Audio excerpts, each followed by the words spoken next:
Kata ganti nama, kata ganti nama. Ada 3 jenis, diri tanya tunjuk.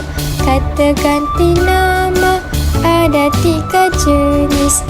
Mari kita belajar, senang sekali. Ganti nama diri, saya, aku, kami.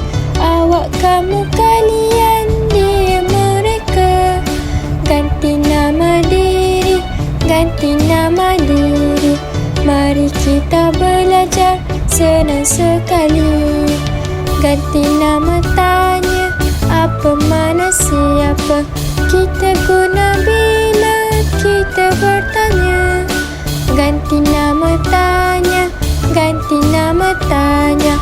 Mari kita belajar, senang sekali. Ganti nama tunjuk, ada 2 jenis. Situ, sini, sana. Tunjuk pada tempat. Itu dan ini, tunjuk pada benda. Mari kita belajar, senang sekali.